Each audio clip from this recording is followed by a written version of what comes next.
Assalamu alaikum, my dear student. How are you? I am well by the grace of Almighty. Hope that you are well in your safe home. In the previous class, we have discussed about syllabuses in English first paper. Now, I will discuss about the important passages. Have you bought your textbook? This is our English textbook. This name is English for Today. Class 11, 12 and Alim classes. Today we will discuss the famous Unit 1, Lesson 1, the people or institutions making history. It is an unforgettable history. This is 7th March in 1971 of Bangabandhu Sheikh Mujibur Rahman. Now, we have discussed this lesson topics is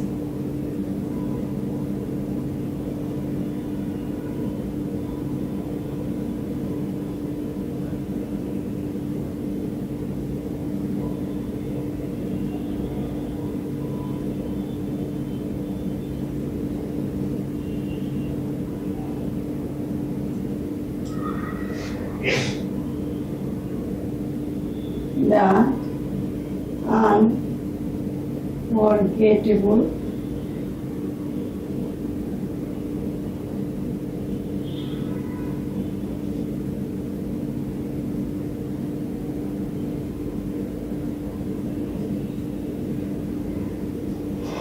This is our topic.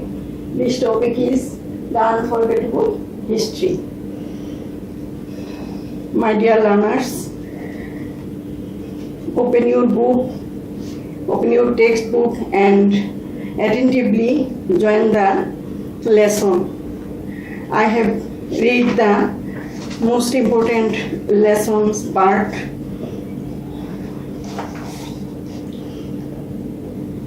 The history of Bengali is the history of a people who have repeatedly made their highways crimson with their blood.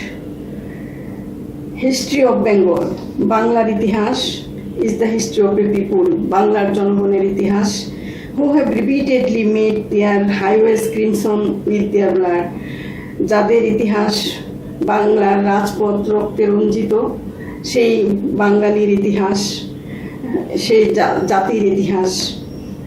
We shed blood in 1952. আমরা 1952 সালে রক্ত দিয়েছি. Even though we were the victors in the elections of 1954, we could not form a government then.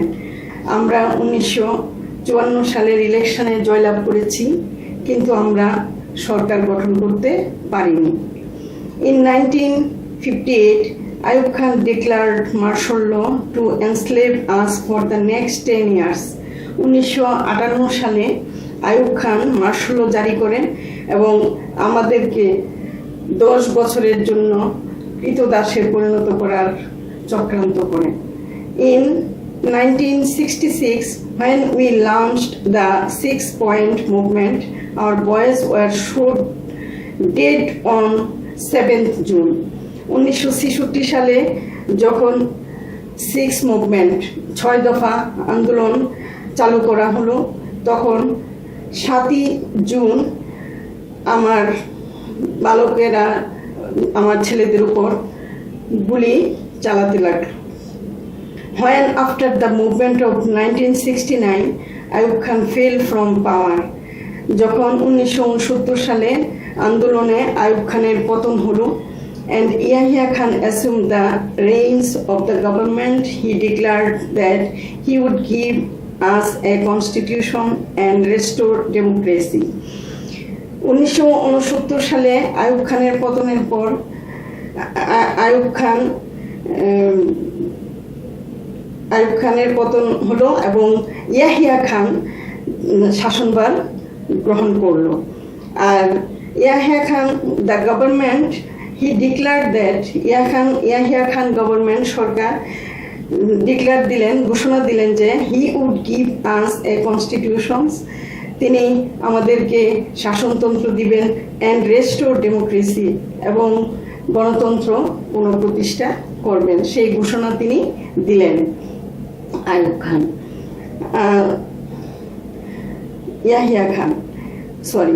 Yahya Khan assumed the reins of the government. He declared that he would give us a constitution and restore democracy.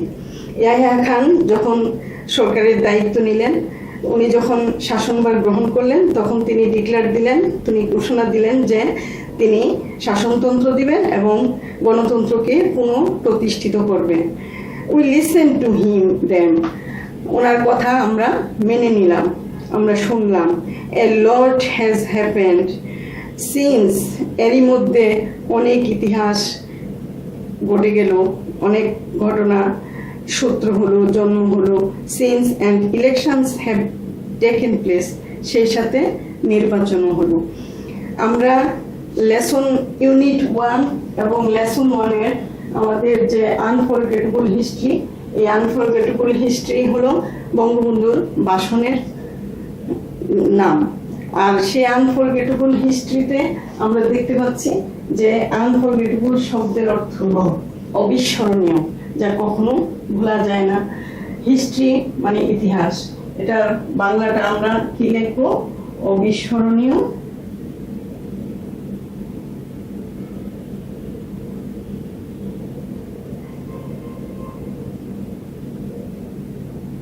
ইতিহাস। আমরা সেই অবিস্মরণীয় ইতিহাসের অংশ বিশেষ তোমাদেরকে পড়ে শোনালাম। আমাদের text based question and answer, সেগুলো আমাদেরকে এভাবে পড়ে অর্থসহ বুঝে তারপরে সেখান থেকে আমাদের কোশ্চেনের আনসার তৈরি করতে হবে। পরের প্যাসেজটি আবার মনোযোগ দিয়ে শোনো। I have meet president Yahya Khan. আমি প্রেসিডেন্ট ইয়াহিয়া খানের সাথে সাক্ষাৎ করলাম।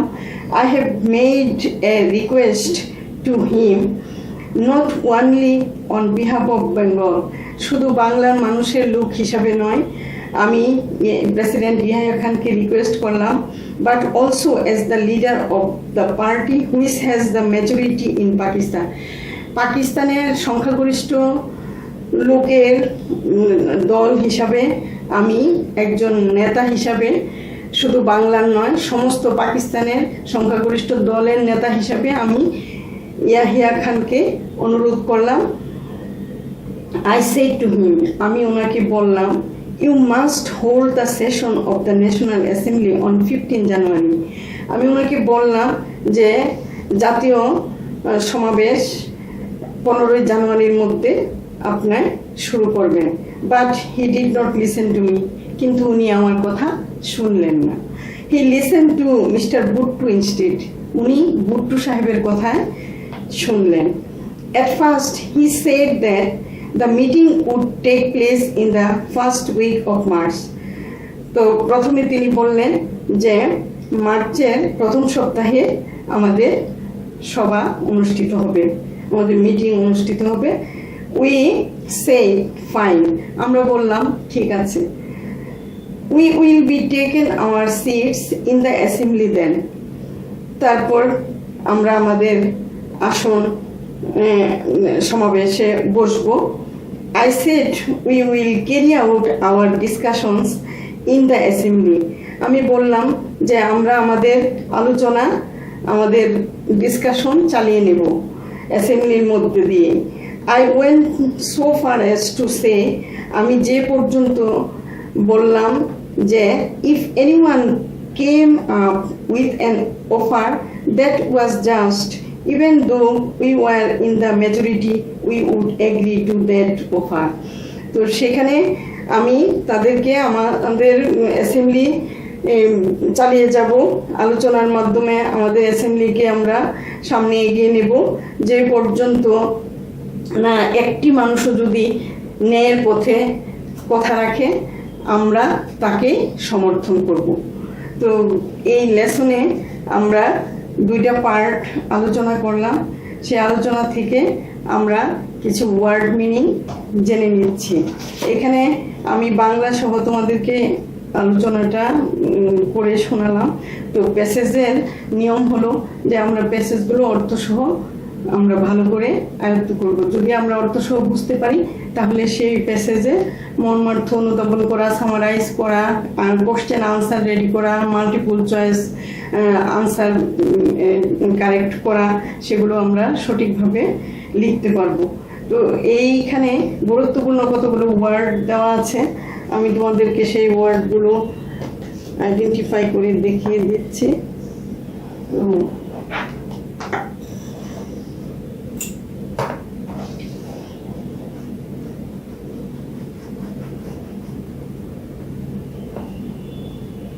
যেমন ধরো এখানে যে একটা শব্দ ক্রিমসন, এই যে ক্রিমসন,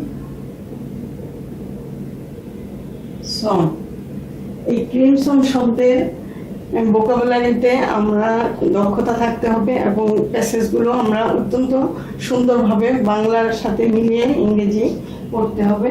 তো ক্রিমসন শব্দের অর্থ হলো রেড, হ্যাঁ, রক্ত, লাল, সেখানে এটাকে ক্রিমসন নামে অভিহিত করা হয়েছে। তারপরে ভিক্টরস, এখানে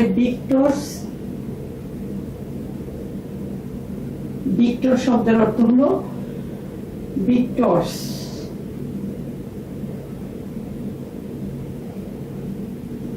ভিক্টরস মানে জয়ী, জয়ী যিনি তাকে ভিক্টরস বলা হয়। এটার মানে সিনোনিম ওয়ার্ড হলো উইনার। তো ভিক্টরস। তারপরে মার্শাল ল সম্পর্কে তো আমরা জানি, মার্শাল লর বাংলা হলো সামরিক আইন। তারপরে যে গুরুত্বপূর্ণ শব্দটি আছে এনস্লেভ, এনস্লেভ, এনস্লেভ। এখানে এনস্লেভ এটা হলো ভাগ। এই এনস্লেভ শব্দের সিনোনিম ওয়ার্ড হলো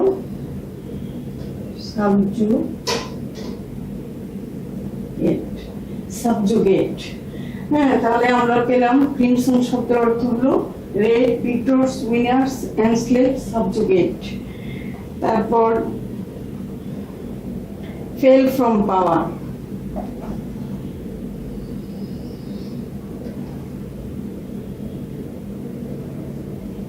ফেল ফ্রম পাওয়ার। তাহলে আমরা এখানে দেখতে পাচ্ছি যে ক্ষমতা থেকে মানে প্রত্যাখ্যাত হওয়া, বা এটার ইংরেজি সিনোনিম ওয়ার্ড হবে আমাদের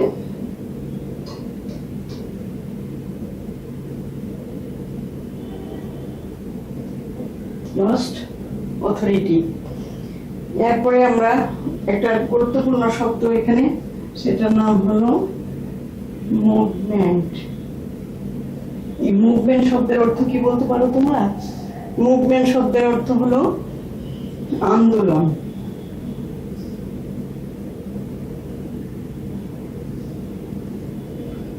আন্দোলন। আর যদি ইংরেজিতে এটাকে লিখি তাহলে আমরা কি লিখবো?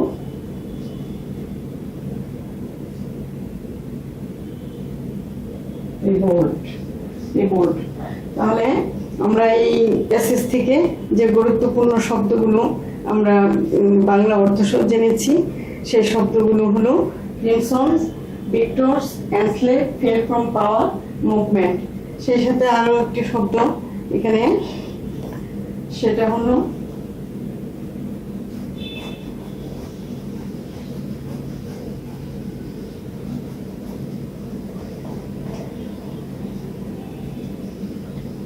কনস্টিটিউশন।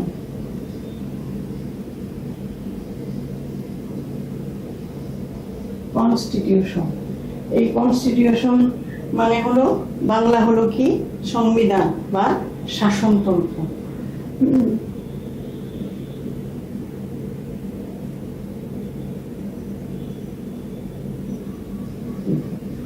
ডেমোক্রেসি,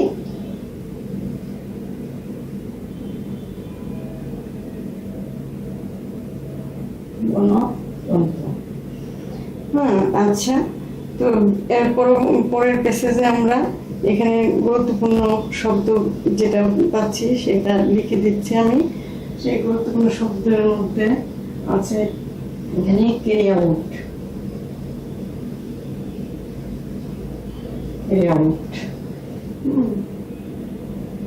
সেটা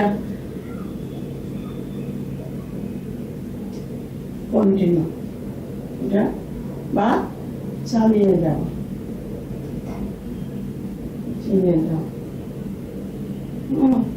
তো এখানে আমরা এই প্যাসেজটা পড়ে যে শব্দগুলো আমরা শিখলাম, জানলাম, সেই শব্দগুলোর আলোকে আমরা antonym, synonym plus multiple choice আমরা আবিষ্কার করতে পারবো এবং সেখানে আমরা প্রশ্নের উত্তর সঠিকভাবে লিখতে পারবো।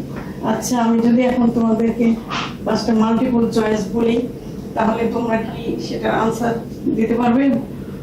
বলো তো।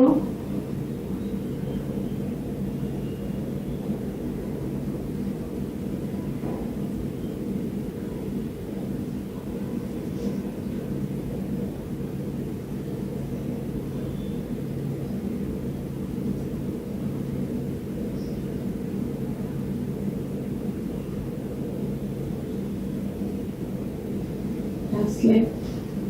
What does you mean enslave? তাহলে আমরা যদি লিখি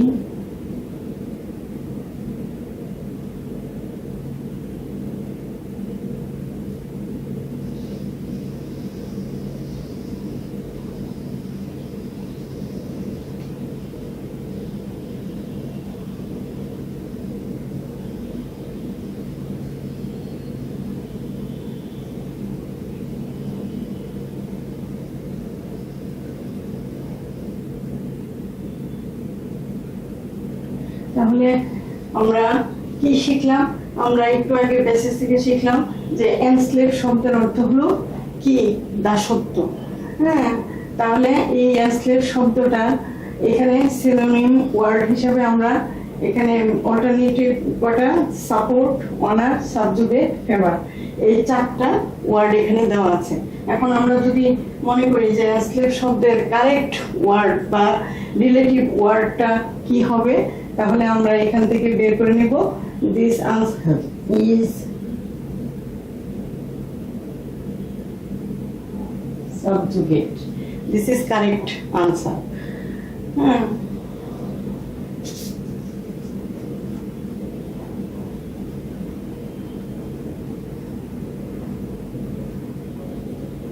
what does you mean carry out? Carry out আমরা তো একটু আগে পড়লাম যে ক্যারি আউট মানে চালিয়ে যাওয়া বা কন্টিনিউ করা। তাহলে আমি যদি এখন লিখি, তোমাদেরকে যদি বলি যে ক্যারি আউট শব্দের ওয়ার্ড তোমরা বের করো, তাহলে তোমরা কি লিখবে?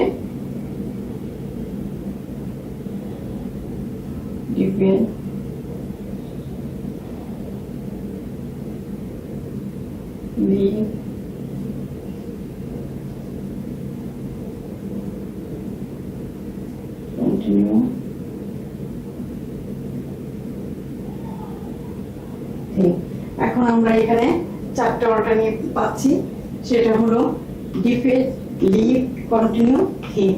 তাহলে এখানে আমরা ক্যারি আউটের সাথে সামঞ্জস্যপূর্ণ সমার্থক শব্দ কোনটাকে পাবো? আমরা পাবো এখানে কন্টিনিউ। তাহলে রাইট আনসার ইজ কন্টিনিউ।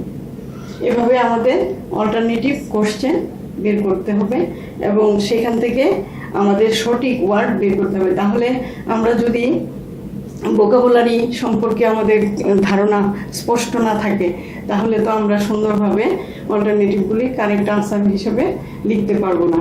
আর সেই জন্য আমাদেরকে ভোকাবুলারি ভালো করে শিখতে হবে, জানতে হবে, সে অনুযায়ী আমাদের আনসার করতে হবে। আচ্ছা, এই প্যাসেজ থেকে আমরা 3টা প্রশ্ন পেয়ে যাই। বইয়ের প্রথমে আছে, আমাদের লেসনের প্রথমেই লেখা আছে যে what do you know about Bangabandhu Sheikh Mujibur Rahman. তাহলে আমরা যদি কোশ্চেন অ্যান্ড আনসার নিয়ে ডিসকাস করি, কারণ আমাদের প্যাসেজের ফার্স্ট প্যাসেজের বৈশিষ্ট্যটাই হলো যে অল্টারনেটিভ থাকবে এবং সেই সাথে কোশ্চেন অ্যান্ড আনসার থাকবে। তো সেখানে আমাদের পার্ট এ হলো অল্টারনেটিভ এবং পার্ট বিটা হলো ওয়ানের পার্ট বিটা হলো কোশ্চেন অ্যান্ড আনসার। তাহলে এখানে আমরা দেখতে পাচ্ছি বঙ্গবন্ধু সম্পর্কে 4টা প্রশ্ন করা হয়েছে। তো what do you know about Bangabandhu Sheikh Mujibur Rahman, এই যে প্রশ্ন, সেই প্রশ্ন থেকে প্যাসেজ পড়ে আমরা কি জানতে পারলাম যে এই ইতিহাসটা 7ই মার্চের ভাষণ এবং সেটা একটা অবিস্মরণীয় ইতিহাস। সেই ইতিহাসে আমাদের কোশ্চেন কিভাবে তৈরি করতে হবে সেটা তোমাদেরকে অল্টারনেটিভ দেখিয়ে দিলাম। এখন তোমাদের সাথে কোশ্চেনের ডিসকাস করছি। সেই কোশ্চেনগুলো কি প্রশ্নের উত্তর হবে সেগুলো নিয়ে আলোচনা করছি। তাহলে সেখানে what do you know about Bangabandhu Sheikh Mujibur Rahman, তার মানে তুমি কি বঙ্গবন্ধু শেখ মুজিবুর রহমান সম্পর্কে জানো, এই কথা এখানে উল্লেখ করা হয়েছে। হোয়ার হি গিভিং দ্য স্পিচ, কোথায় তিনি ভাষণটা দিয়েছিলেন, হোয়াট ওয়াজ দ্য টাইম, সেই সময়টা কি ছিল, কখন ছিল। What is the significance of the speech, এই বক্তৃতার এই ভাষণের মানে গুরুত্বটা কি। হ্যাভ ইউ এবার hard the speech and where, যে এই মানে স্পিচটা তুমি কি কখন শুনেছো এবং যদি শুনে থাকো সেটা কোথায় শুনেছো। তাহলে আমরা এখানে 4টা প্রশ্ন পেয়ে গেলাম। সেই 4টা প্রশ্নের আলোকে আমরা কি দেখতে পেলাম যে what do you know about Bangabandhu Sheikh Mujibur Rahman, তাহলে সেখানে আমরা আনসার খুঁজে পাই যে Bangabandhu we know him, we know Bangabandhu Sheikh Mujibur Rahman. Bangabandhu Sheikh Mujibur Rahman is our greatest leader and our father of nation. তারপরে when he is giving the speech, he is giving the speech at race course Maidan, সেখানে তিনি ভাষণটা দিয়েছিলেন। his present name is Suhrawardy উদ্যান। তো what was the time? The time was 7th March in 1971. আমাদের আনসারটা হবে এটা। What is the significance of the speech, অবশ্যই একটা সিগনিফিক্যান্স তো আছে আমাদের এই প্যাসেজে। তো সেখানে আমাদের এই ভাষণের গুরুত্বটা অত্যন্ত মূল্যবান।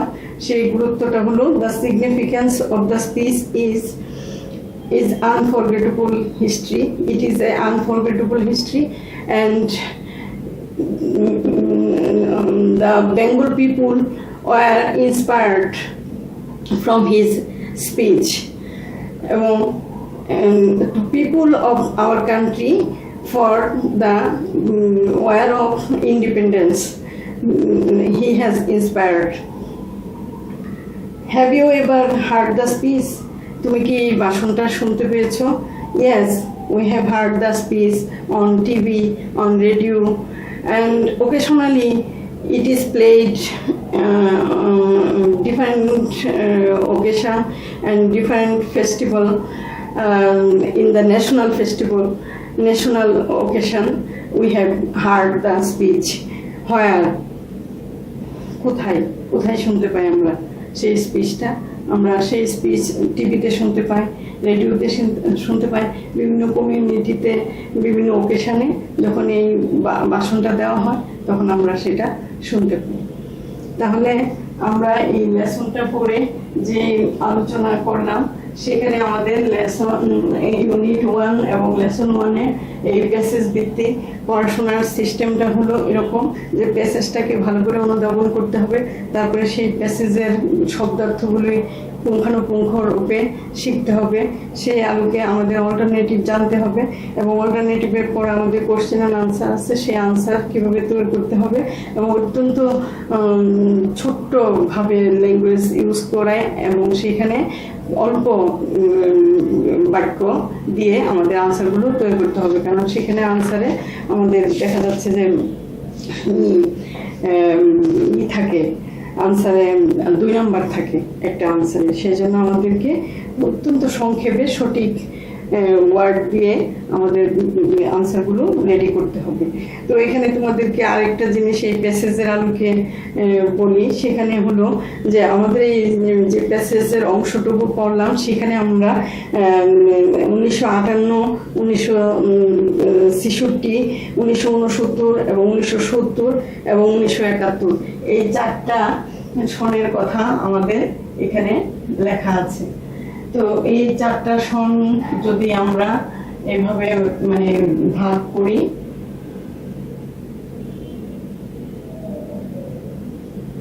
এখানে আমরা দেখতে পাচ্ছি 1958, তারপরে 1966, তারপরে 1969, 1970,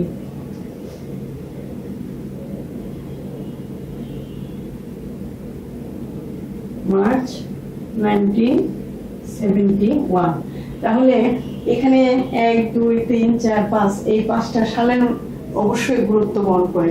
সেই 5টা সালে আমরা 5টা ঘটনা খুঁজে পাই। আর সেই জন্য আমরা যদি এরকম সনগুলো ভালো করে প্যাসেজ থেকে পড়ে বুঝতে পারি, জানতে পারি, তাহলে সেই সনগুলো সম্পর্কে আমরা তোমাদেরকে আইডিয়া দিতে পারবো এবং তোমরাও বাসায় ভালো করে পড়বে।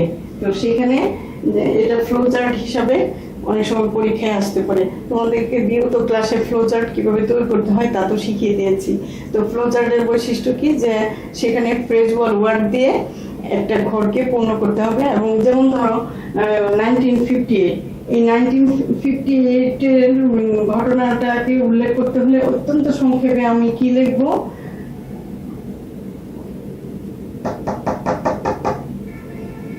আইয়ুব খান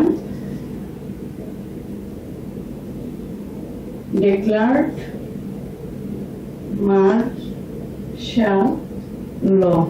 তাহলে in 1958, তাহলে ফ্লোচার্টের 1958 সালের সবচেয়ে গুরুত্বপূর্ণ ঘটনা কি? গুরুত্বপূর্ণ ঘটনাটা হলো Ayub Khan declared martial law in 1958। তাহলে 1958 যেহেতু আমাদের উল্লেখ করা আছে, সেটা আমাদের শো না করলেও চলবে। এইটুকু শো না করে আমরা আমাদের বক্সের মধ্যে কি লিখবো, আইয়ুব খান ডিক্লার্ড মার্শাল ল। এরকম করে আমরা 1966 সালে আমরা যদি প্যাসেজ পড়ি তাহলে কি দেখতে পাই, সেখানে আমরা জানি যে 1966 সালে যে 6 পয়েন্ট মুভমেন্ট, তো 6 দফা আন্দোলন যেটাকে বলা হয়, সেখানে আমরা we find out in 1966 6 point demands। তাহলে আমরা এরকম 1966 সালে 6 দফা আন্দোলনের যে দাবিটা উঠেছিল সেটা 66 সালের ঘটনা। এভাবে আমরা আমাদের আরেকটা বক্সে সেই পয়েন্টটা এভাবে লিখবো। আমি তোমাদেরকে আগে বলেছি যে ফ্রেজওয়াল ওয়ার্ড দিয়ে তোমাদের প্যাসেজটাকে মানে তৈরি করতে হবে, বক্সের ভিতরে পূর্ণ সেন্টেন্স লিখতে হবে না। সবসময় আমরা সেভাবেই মানে আইডেন্টিফাই করব এবং সেই অনুযায়ী আমরা নাম্বার দিব। তো dear learners, I have finished my class. Next day, see you again. Thank you very much.